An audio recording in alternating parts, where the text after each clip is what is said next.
Om Sri Sai Ram. Dhyana Vahini, Chapter 12.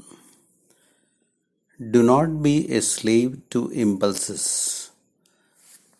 Those guided by impulses and instincts wander about the world like drunkards, devoid of discrimination between the right and wrong, true and false.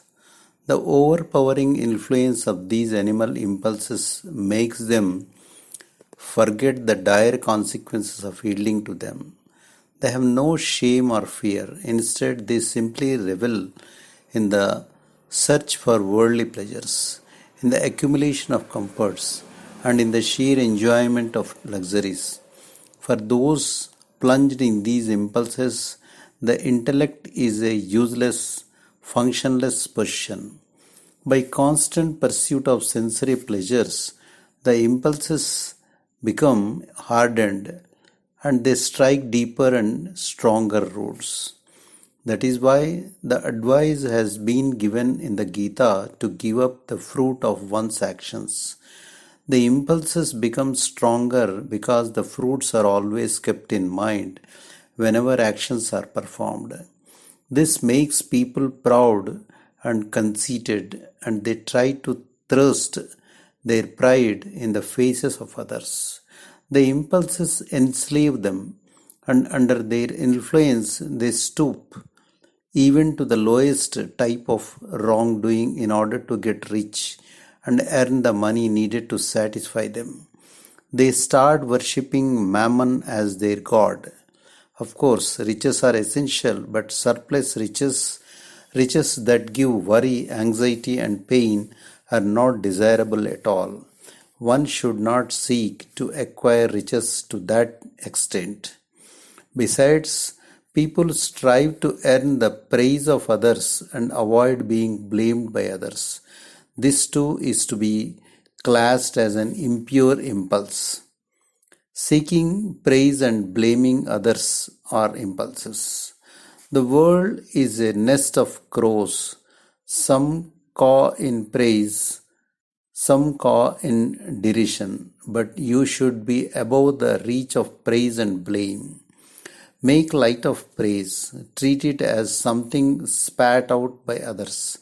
Then only can you be free and enjoy real happiness. About blame, see how the world has not allowed even Rama, Krishna, Vishnu, Shiva, and Sai Baba to escape from its tendency to blame. People talk ill even of the gods, imputing to those perfect beings evil motives and actions.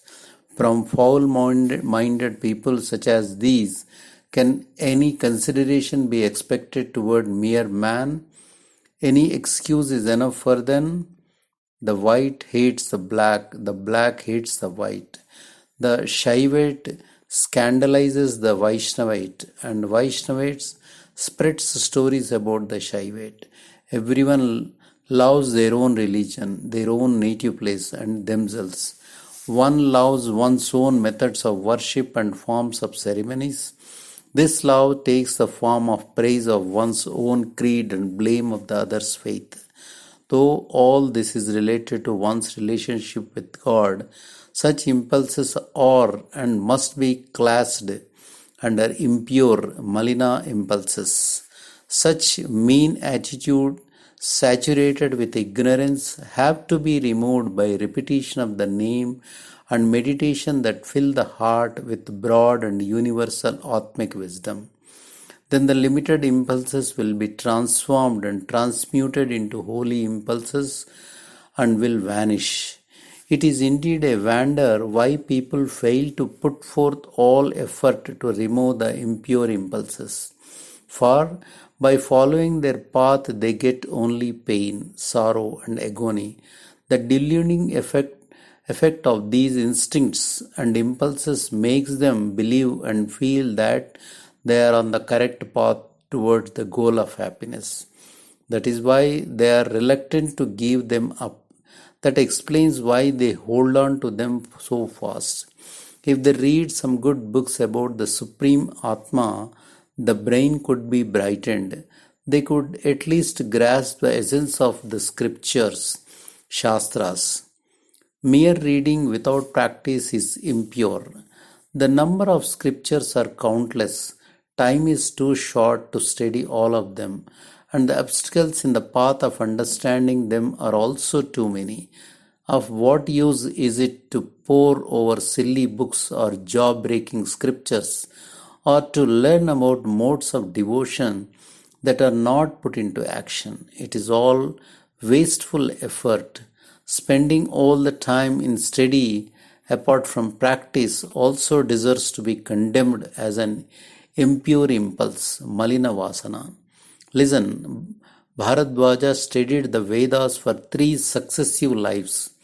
When born a 4th time, he started reading again. So Indra came to him and taught him the supreme knowledge of Brahman, Brahma Vidya, and confided to him the secret of liberation. Then Bharadwaja put an end to his reading and study and entered upon a hard, concentrated meditation. He realized the Atma. Study is a purposeful exercise if the essence is not imbibed and practiced. The greed to read about all kinds of subjects and topics itself not a very healthy impulse. Once upon a time, Durvasa the saint reached the presence of Shiva with a cartload of religious books. Narada then compared him to the proverbial donkey, for too much attachment to books is itself an undesirable habit. Though one carries the burden of a multitude of books concerning all branches of knowledge, and though one might have read all of them, the teaching contained in them cannot be grasped at all without actual practical experience. Mere pride in learning is itself an impure impulse, the impulse of greed.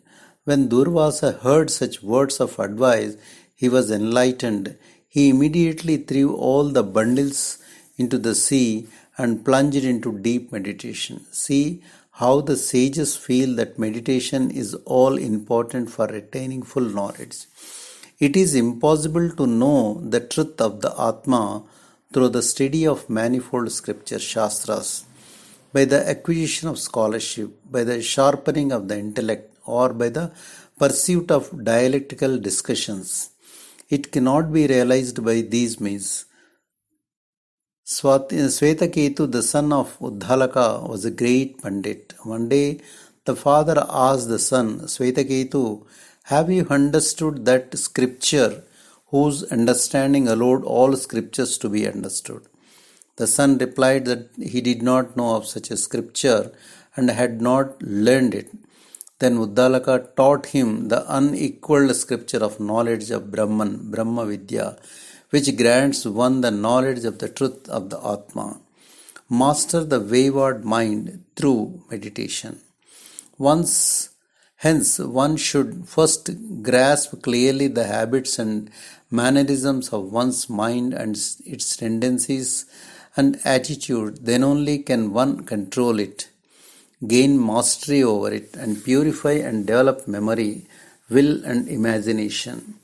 Waywardness is the natural characteristics of the mind. It is like the wind. That is why Arjuna described it to Krishna. Thus, O Krishna, the mind is very wayward. It moves very fast. It is very powerful. It is very difficult to bring it under control. Krishna replied, Arjuna, no doubt what you said is correct, but by uninterrupted attention, discipline, and by the practice of renunciation, it is possible to control it. Hence, practice meditation as a first step. Impulses and desires have to be suppressed in order to get mastery over the mind.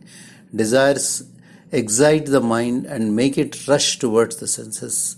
As a dog runs behind its master, the individual jivi, poor thing, falls into the meshes of illusion, maya, produced by the illusion creating senses and the pleasure pursuing mind.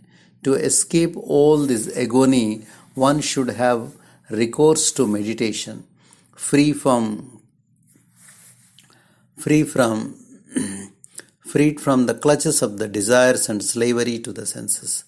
Do repetition of the name and meditation. Then you can also cultivate and develop your will, memory, and imagination along proper lines. Without meditation, it is not possible to control and master the mind. All other methods are as useless as the attempt to bind a wild elephant in rut by means of a thin and tiny thread. Meditation is essential to immerse the mind in the Atma. Do not lose heart, but keep up the practice. Therefore, first free yourself from the bondage of desire. Some students and householders reserve a few wants and desires for their private satisfaction while giving up the rest. Even householders who are engaged in concentration, dharana, and the like find it difficult to give up certain desires. They retain them for their secret satisfaction. So their energies get spent and they achieve little progress in the spiritual discipline in which they are engaged. These aspirants slide them the ladder they climbed so laboriously. To gain control over such unsteadiness, meditation is of great help.